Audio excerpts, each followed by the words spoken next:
Ô cidadão, estamos aqui mais uma vez no Fractal Revisa. Hoje nós vamos fazer exercícios de termodinâmica, mais especificamente da primeira lei e suas transformações e a segunda lei da termodinâmica. Vou fazer uma revisão rápida ali no fichário de fórmulas.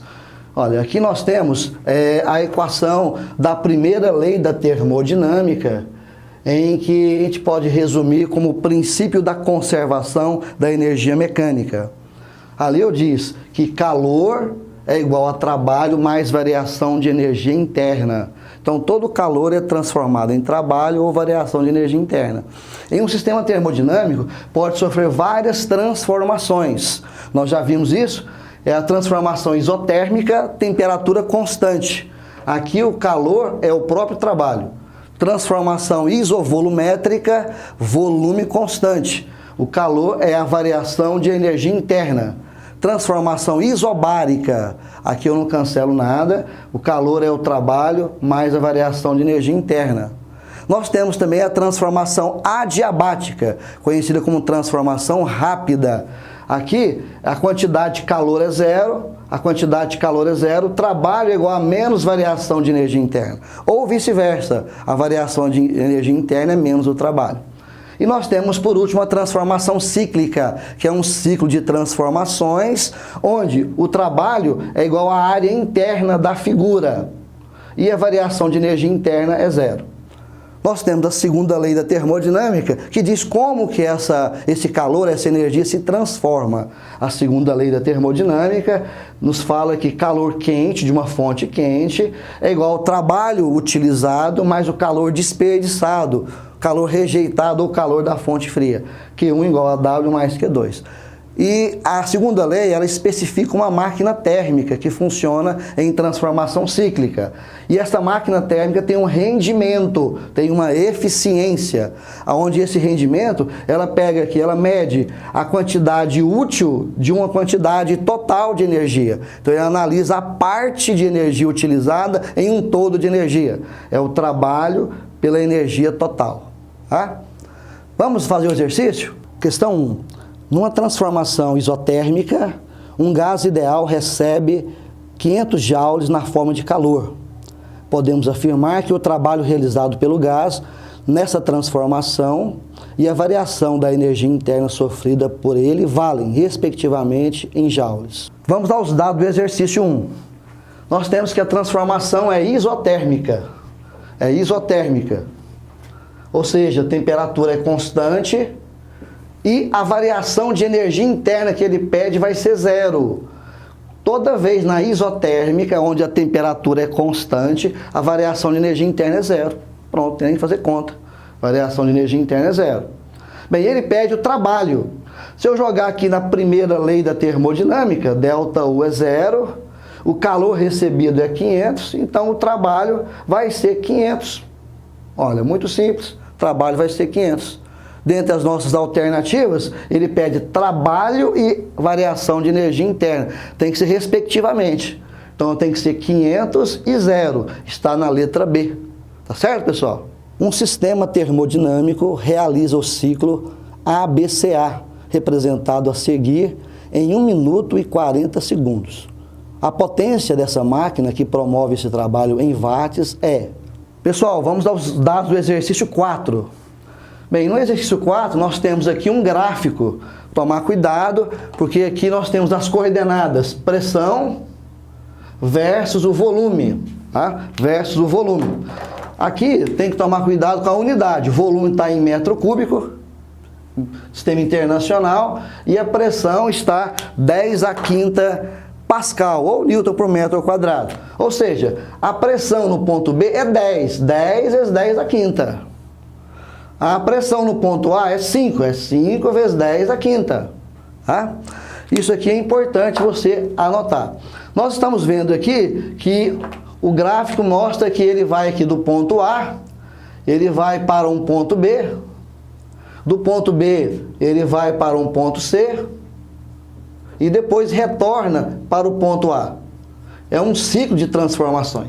E esse ciclo aqui é sentido horário. E ele pede para calcular a potência. E esse ciclo acontece em 1 minuto e 40 segundos.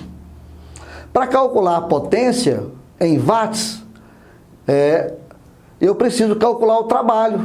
E o trabalho em uma transformação cíclica, vai ser a área interna. Então aqui eu tenho aqui uma figura que ao rachurar, ao sombrear, formou um triângulo. E eu calculando essa área desta figura, que é a área interna, eu obtenho o trabalho. A área vai ser base vezes a altura sobre 2. Olha, a área interna é base vezes a altura sobre 2. A base é 4 menos 2, que dá 2. Então a base é 2. A altura vai ser 10 menos 5. A altura vai ser 10 menos 5, que é 5. Só que eu não posso esquecer de colocar o 10 à quinta. Então ficou a base 2, a altura 5 vezes 10 à quinta. Posso cancelar 2 com 2, sobrou 5 vezes 10 à quinta. Isso aqui é o trabalho. Logo, a potência é calculado trabalho pelo tempo. Nós aprendemos isso aqui anteriormente, lá na mecânica, lá na calorimetria. Então, potência é trabalho pelo tempo. O trabalho nós acabamos de achar, 5 vezes 10 à quinta. O tempo é 1 minuto e 40 segundos. Só que minuto é 60 segundos. 60 mais 40, 100. 100 eu posso escrever 10 ao quadrado. Então, no lugar do tempo, 10 ao quadrado. 10 à quinta com 10 ao quadrado, 10 à terceira. Então, a potência dessa máquina, que faz um ciclo em 1 minuto e 40 segundos, é 5 vezes 10 à terceira watts, que dá a alternativa D. Vamos para o próximo. Exercício 8. A cada ciclo de funcionamento, o motor de um certo automóvel retira 40 kJ do compartimento da fonte quente, onde se dá a queima do combustível e realiza 10 kJ de trabalho. Sabendo que parte do calor retirado da fonte quente é dispensado para o ambiente, fonte fria, a uma temperatura de 27 graus Celsius. Qual seria a temperatura no compartimento da fonte quente se esse motor operasse segundo o ciclo de Carnot? Pessoal, vamos à resolução do exercício 8 de ciclo de Carnot. Vamos aos dados. Olha, o exercício 8 nos dá que o calor é 40 kJ retirado da fonte quente, que é 40 mil joules. Não tem nem necessidade de transformar, mas eu fiz aqui. O trabalho que esse motor executa é 10 kJ, 10 mil joules. Ele deu que a fonte fria está a 27 graus Celsius. Se eu passar para Kelvin, vou adicionar 273, vai dar 300. E ele pede a temperatura da fonte quente. Veja bem, eu vou ter que primeiro calcular o calor rejeitado para a fonte fria, pegando aqui a segunda lei da termodinâmica. Olha, o calor quente é 40, não tem necessidade de transformar. O trabalho é 10. Se eu pegar 10 e passar para o outro lado, eu vou ter aqui o calor frio, 40 menos 10, 30 kJ ou 30 mil joules. Não tem necessidade de transformar. Jogando na equação do ciclo de Carnot, calor quente pelo calor frio, igual temperatura quente pela temperatura fria. Ao substituir tudo em kJ, eu posso cancelar o zero e multiplicar cruzado. Faço cruz, credo. Eu vou ter 3 vezes T1, 4 vezes 300. 4 vezes 300 dá 1.200. Vou passar o 3 dividindo, 1.200 por 3, 400. 400 Kelvin. Eu posso dizer que em Celsius, só subtrair 400, 273 dá 127. Então é 400 Kelvin ou 127 graus Celsius. Tá certo, pessoal? Exercício 13. A turbina de um avião tem rendimento de 80% do rendimento de uma máquina ideal de Carnot, operando às mesmas temperaturas. Em voo de cruzeiro, a turbina retira calor da fonte quente a 127 graus Celsius e ejeta gases para a atmosfera que está a menos 33 graus Celsius. O rendimento dessa turbina é de... Pessoal, os dados do exercício 13 da turbina de avião. Vamos lá. Olha, nós temos que o rendimento dessa turbina do avião é 80% do ciclo de Carnot. Nós sabemos que o ciclo de Carnot é uma transformação cíclica ideal, que tem rendimento máximo, tá? Então, o avião rende 80% dele. Qual é o rendimento desse avião? Sabendo que as temperaturas de 127 da fonte quente, que é o do motor, da turbina, e menos 33 graus Celsius da fonte fria, que é do ambiente. Passando para Kelvin, eu vou ter 127 mais 273, 400 Kelvin. Menos 33 mais 273, 240. Então, o que eu vou fazer? Eu vou achar o rendimento de Carnot e depois eu acho o rendimento do avião. O rendimento do Carnot é dado por essa equação aqui, ó. Rendimento do ciclo de Carnot, que é ideal, é 1 menos T2 sobre T1. Inclusive, nessa equação, a gente verifica que é impossível um motor render 100%.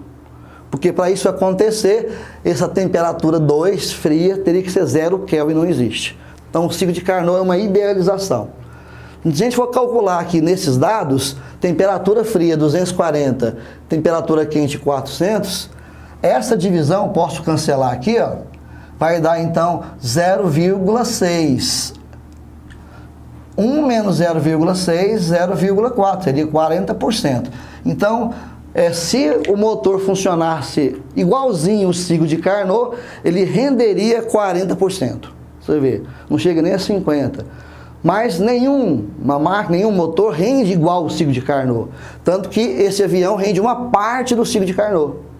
O rendimento do avião é 80%, mas esse 80% eu posso colocar 0,8%.